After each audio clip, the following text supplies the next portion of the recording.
Hi, welcome. I'm Pastor Steve, and welcome to our episode number 3 on the apocalypse, how you can survive and even thrive in the times that are coming very, very soon. Our church is La Viña de Gracia here in La Calera, Colombia, just outside of Bogota. And again, this is episode 3.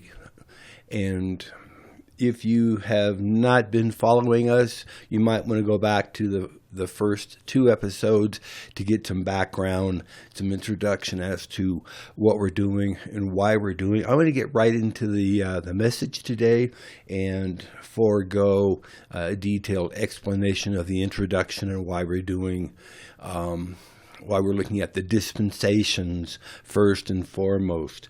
But just to let you know, basically we have, as a world, I believe we are going to be facing some very hard times coming up very, very soon.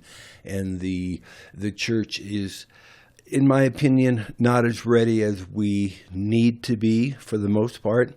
And there's a lot of misunderstanding, misconception as to what the tribulation and the apocalypse is going to be like. So we're going to get right into this. This is episode 3. This is Trust But Verify, and it's about Noah's Ark. So excuse me. So the second dispensation that we're going to be looking at is called the Dispensation of Conscience, and it lasted about 1,656 years from the time of Adam and Eve's eviction from the Garden of Eden up until the flood. And you read about this in Genesis chapter 3, verses 8 through Genesis 8 verses 22. This particular dispensation, and a dispensation refers to the way that God chooses or has chosen to relate to us. This dispensation demonstrates what mankind will do if left to his own will and conscience, which has been tainted by the inherited sin nature. Although originally our conscience was implanted, given to us by God himself, it has been tainted and corrupted by sin. The 5 major aspects of this dispensation are: 1, a curse on the serpent. And you may want to go back and listen to this about what happened in the garden in the first couple of episodes. So number 1, there's a curse on the serpent. 2, a change in womanhood and childbearing. 3, there was a curse on nature itself.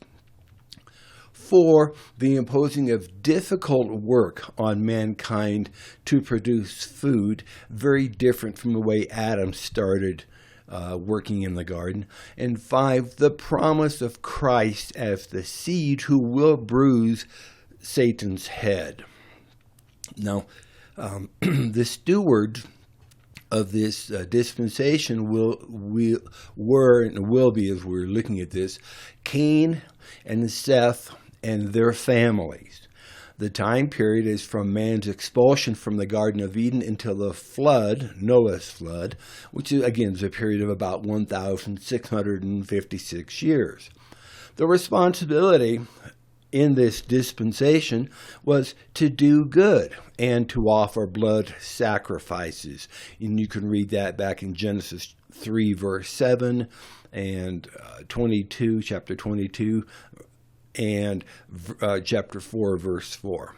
The failure to fulfill the responsibilities resulted in wickedness, and we read about that in Genesis 6, 5 and 6, Genesis chapter 11, and chapter 12. And the judgment that God was forced to render was the worldwide flood. And we read about this in Genesis chapter 6, verse 7, chapter 13, Genesis chapter 6, 7 to 13, chapter 7, 11 to 14. The grace that God demonstrated to us was that Noah and his family were saved, and this is also in those general areas. Now, during this dispensation of conscience, mankind only became worse and worse. Guided by his conscience, man was supposed to do good and to approach God by means of a blood sacrifice. And we talked a little bit about the blood sacrifice back in Genesis chapter 4. Now, it was during this time that the first physical death of mankind occurred when Cain killed his brother Abel. God had accepted Abel's animal sacrifice, but not Cain's grain sacrifice. And we read that God reminded Cain that he had options. Now, before the murder, and if you remember in the last episode, we read that the serpent, Satan, convinced Eve that she had no options, and that was not true. But this, and again, God reminds Cain of his options. And before the murder, God warned Cain of impending sin and told him he could still choose to do well. Cain had the opportunity to bring a proper sacrifice after he saw what pleased God. He knew what to do, he just refused to do it. Cain let jealousy cloud his judgment. Now, Cain demanded that God be pleased with his own efforts, Cain's own efforts, and refused to follow God's plan. And this kind of thinking still plagues mankind today as people attempt to approach God on their own terms rather than God's terms. And we're going to read about that in just a second here. So mankind violated his conscience and failed in his responsibility to choose to do right. Apparently, God wanted man to discover he could not let his conscience be his only guide because we have corrupted consciences. Out of all the people that lived during this dispensation, only Abel, Enoch, and Noah were called righteous. And you can read about that in Genesis 5, in chapter 6, as well as in Hebrews 11, verses 2 through 7. Genesis 6 states that the Lord saw how great man's wickedness on the earth had become, and that every inclination of the thoughts of his heart was evil all of the time. So people say, well, I'm basically a good person. According to the Bible, that is not so. The Lord's solution was to destroy man from the face of the earth, along with all of the land-dwelling animals. But in verse 8, in Genesis 6, verse 8, we read that, but Noah found favor, he found grace in the eyes of the Lord. Now, we know that Noah warned his neighbors, his friends, his family, his contemporaries for about 120 years as he built the ark and as the Lord showed his great patience. But God, as the righteous judge, must deal with sin, and judgment was often quick and severe in the Old Testament. His judgment then and his grace within that judgment should tell us something today. 2 Peter chapter 2, verse 4 and verse 9, 2 Peter 2, 4 and 9 says, for if God did not spare the ancient world, but preserved Noah, a preacher of righteousness, with 7 others, when he brought a flood upon the world of the ungodly, then the Lord knows how to rescue godly men from trials and to hold the unrighteous for the day of judgment while continuing their punishment. People today are under the same responsibility as they were from the time of the fall to the time of the flood, with their conscience bearing witness. If nothing else, their conscience bearing witness. And you read this in Romans 2, verse 15. Now, God extended grace to Noah and his family and gave instructions to build the ark and established his covenant with them. God saved 8 people and brought them forth into a new dispensation. Again, Genesis 7:1, 8:1, Hebrews 11:7. Now, the Apostle Peter uses God's grace to Noah as an illustration of God's grace today to us who are saved by faith. Just as Noah and his family were brought safely through the water, we are saved by the sacrificial blood of Jesus Christ. Not the removal of dirt from the flesh, but an appeal to God for a good conscience through the resurrection of Jesus Christ. 1 Peter 3:19, 20, and 21. In other words, to be saved from the flood, the people had to get into Noah's ark. He spent 120 years building and preaching, warning the people, teaching those who would listen, that they had to get into his boat, the boat that God provided, in order to be saved from the pending destruction. Not many did. Obviously, with 8 people, counting Noah, only his immediate family listened. So I wonder how many, as the rain of those people, as the rains came down and the flood waters were rising, tried to get into their own boats. How many tried to save themselves with their own actions, and instead of heeding the instructions and directions and guidance of Noah and what the Lord had been teaching them.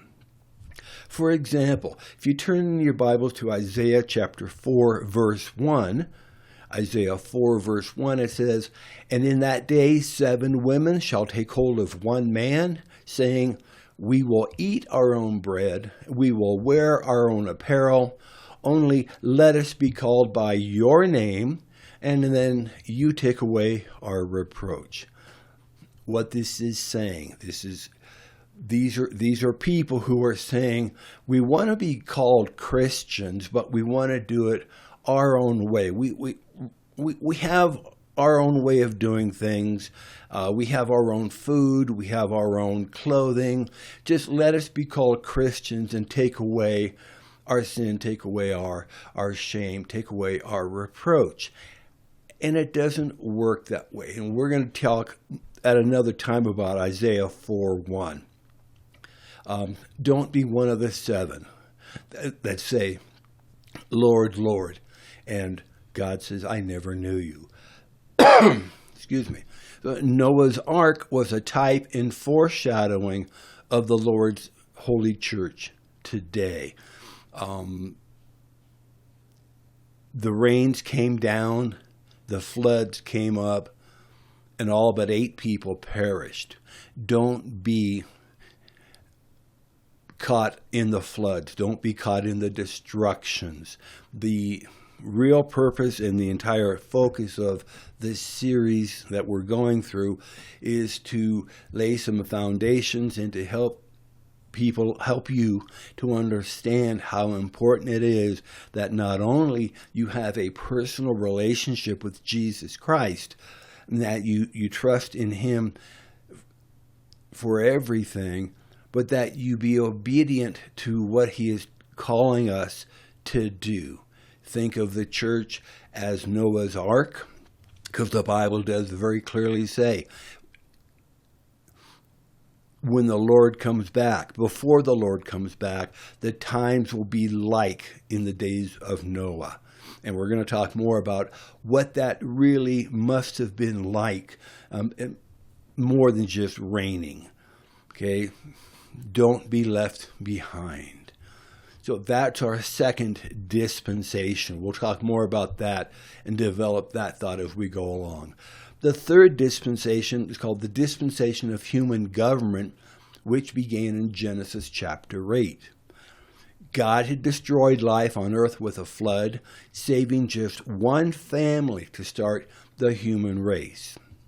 God made the following promises and commands to Noah and his family. 1, God promised he would not curse the earth again. 2, Noah and his family are to replenish the earth with people. 3, they shall have dominion over the animal creation. 4, they are allowed to eat meat. 5, the law of capital punishment is established. 6, there will never again be a worldwide flood. And 7, the sign of God's promise will be the rainbow. Now, here's part of what happened. After the flood, Noah and his family leave the ark and they start reestablishing human population. But Noah's descendants did not scatter and fill the earth as God had commanded, thus failing in their responsibilities in this particular dispensation. About 325 years after the flood, Noah's descendants, the earth's inhabitants, began building a tower, a great monument to their solidarity and to their pride. There's the Tower of Babel, Tower of Babel, depending upon how you like to pronounce it. Genesis chapter 11, 7, 8, and 9. So God brought this construction to a halt, creating different languages and enforcing his command to populate the earth. The result of this was the rise of different nations and cultures. And from that point on, human governments have been a reality. Now, in this dispensation, the stewards responsible for this dispensation were Noah and his descendants. The period of time for this dispensation came from the time of the flood to the confusion of languages, which is about 429 years. The responsibility of the people in this dispensation was to scatter and to multiply, replenish the earth. The failure and refusal to scatter and the building of the Tower of Babel led to the judgment, which was the confusion of languages. The grace that God demonstrated was that Abraham is chosen, which was the start of the Jewish race. Genesis 12, 1, 2, and 3. So let me ask. I get asked this pretty frequently, and these are some really good questions. How is it possible for so few animals that were on the ark to give us all the animals that we have today? Good question. And what about all those species that are now extinct? Good question. And with only 8 people on the ark, how did we end up with so many different races of humans that we have today? The different colors, the different skins, the different hair, the different features. What about the dinosaurs, the giants? Where did they come from? And people ask, they want to know, how big was the ark to include everybody? How many days did it rain? What was rain? How long was Noah and his family actually inside the ark? And these are some really great questions, but that's another study for another time. We're learning about how the Lord has chosen to deal with us. But if you stick around long enough, I will address these questions and more. Now, an interesting note that is often overlooked is found in Genesis chapter 25. Now, I want you to remember the responsibility of the people, of Noah's descendants under this dispensation, was to scatter and multiply the earth. And the failure, their refusal to scatter and the building of the Tower of Babel led to the judgment. So take a look at this. The people refused to scatter. And this implies that they had the ability to scatter. Now, the Bible indicates that for a short period after the flood, the earth's continents were all reachable by land. In Genesis, we find a fascinating statement regarding this connection and when that connection was likely lost. The Bible states, "And Eber begat 2 sons." This is in Genesis chapter 10, verse 25. Genesis 10:25. "And Eber begat 2 sons. The name of the one was Peleg, who was born 101 years after the flood. For in his days the earth was divided." This clue reveals that prior to Peleg, the earth's major land masses were not separated, or they were not unreachable by land, but rather the continents could be traversed one to another. In other words, there were land bridges. Now, the connection of the continents by land allowed animals to move into areas that were later separated by water. Now, this is after the flood. For example, animals and people moved into Australia, Micronesia, Polynesia, and other places such as North and South America via the land bridge that once connected present-day Russia and Alaska. Now, we find an additional clue as to what type of separation Genesis is discussing in the meaning of Peleg's name. In Hebrew, his name means division. The root word of his name, however, can mean a river or a stream, according to Strong's Concordance. And if you have a concordance, please look it up. Look up his name, Peleg, and the references in Genesis, and see what Strong's says about that. So the root word of his name can mean river or stream or canal or a channel. It also means relating to or living or occurring in the open sea or something that is oceanic. We often speak of pelagic birds, which means marine or ocean birds. In other words, places in Scripture, the word Peleg means division by water. You can also read this in Job chapter 38, verse 25. Job 38:25. Man was told to spread out, to scatter, and to inhabit the earth, fulfill the earth. So God told Noah and his family he wanted them to fill the entire earth. Go back to Genesis 9:1-7. Genesis 9, verse 1 and verse 7. This filling of the globe could more quickly occur when, as the human population grew, many traveled to other continents via dry land before these connections were gone. God did not intend for mankind so soon after the flood to concentrate his population in a few choice areas. Yet, we find not long after the flood, mankind is concentrating his population in the land of Shinar so that he could build a high tower. And you read this in Genesis 11. So why did they build the Tower of Babel?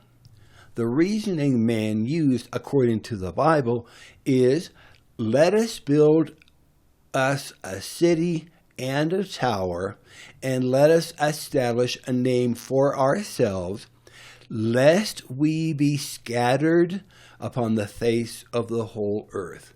Genesis 11:4. So such an act was in clear defiance to God, and God's will that humans travel to other continents and populate all the earth. God's solution to man's rebelliousness was to force him to speedily migrate to other continents before rising waters, perhaps the melting of the new polar ice caps. Again, when we go back into pre-flood conditions, and we'll see what the earth was like. But possibly the new ice caps that had formed after the flood were beginning to melt, which would make which would then separate the continent and make travel to them much more difficult. So God had confounded or spun off man's one language into many so that people could not communicate with one another. Then they soon stopped building the tower. They were left with no other option except to scatter. Genesis 11, chapter 9, or chapter 11, verse 9, as they were originally commanded. And we may come back and take a closer look at this at a later time, but I just want you to give that some consideration. So here's an important point I want you to consider. After the flood, God stepped back from directly judging the earth until the second coming of Christ. Thus, a human agency known as civil government was divinely appointed to restrain evil and protect man from his own sinful nature. So sometimes people will ask, how can a holy God allow such and such to happen? Why doesn't God jump in and change things? Well, there's a couple of simple answers to a couple of very complex questions. Essentially, God has done all that he can do. The rest is really up to us to use the tools that he has given us to use. Now, first off, our holy God has given the responsibility of self-government to us via the dispensation of civil government, or the dispensation of human government, just like he did to Adam taking care of the Garden of Eden. It's our responsibility. And if you remember, God did do something about sin. He killed an animal and shed that animal's blood to temporarily atone for the sins of Adam and Eve and their descendants. Secondly, just like in our courts of law, in the courts of heavenly justice, it would be considered an interference of duties to directly interfere with the self-governance edicts that had been given to mankind. It's our responsibility, not God's. However, as you may remember, the Lord did do something about all this mess caused by sin. He gave his only begotten Son, Jesus Christ, to die and shed his blood for our sins, not for his. But it is up to us to appropriate what has been made available to us, because we have been created with a free will to decide and to choose, just like Adam and Eve. When it seems like things are not fair, we need to remember that our God is a holy God and that he is just and fair. He did not cause the problem, sin did, and we are responsible, not God. Noah and his wife and his 3 sons and their wives began to repopulate the earth. Shem would become the father of the Mediterranean region dwellers, and eventually the Jews. The word Semitic comes from the Latin word for Shem. Ham's descendants spread into Africa, and Japheth went into Eurasia. Noah and his family had practical knowledge of the failure under the dispensation of conscience, and God made them responsible to protect the sanctity of human life. Genesis 9, verse 6 says, "Whoever sheds man's blood, by man shall his blood be shed, for the image of God he made man." In this way, God established the orderly rule of mankind for the good of society. Capital punishment is the most potent function of human government, and it presupposes all forms of legislation organization, and enforcement. In Romans 13 in the New Testament, man is still responsible to use this authority to enforce righteousness. In other words, God's command in Genesis 9:6 has not been rescinded. Sin, which is called lawlessness in 1 John 3, verse 4, continued in this third dispensation. In fact, the time of human government was characterized by great idolatry and moral degradation. The failure was man's, not God's. The height of disobedience was the rebellion against God at Babel. Mankind built a tower to make ourselves a name, otherwise we will be scattered abroad over the whole face of the earth. Genesis 11:4. Staying in one place was the one thing God told them not to do. To enforce his command, God divided humanity into different language groups, and his sovereign will to populate the whole earth was accomplished. God also established a covenant with Noah that he would never again destroy the earth by water. His grace continued to be shown through his chosen people, beginning with Abraham. In our next episode, we will be looking at the dispensation of promise and the dispensation of law. Most of us are familiar with these dispensations, even without realizing that that's what they were. Many of our Old Testament examples and sermons come from these dispensations. So, I will see you next time. Please follow with us. And if you have not taken the time to study, to listen to the first couple of episodes, please, I would encourage you to do that. It will give you some very good background as to the structure of how God has dealt with us in the past. If we know where we are, we can have a better idea how to get to where we're going. If we know where we have come from, then we have another point. And if we just follow how God has dealt with us historically in the last 4,000 years, I think it will be easier to understand how God is most likely to deal with us in the upcoming dispensations of tribulation and the millennial reign. So, having said that, I'm going to say, God bless you, and I will see you next time. Take care.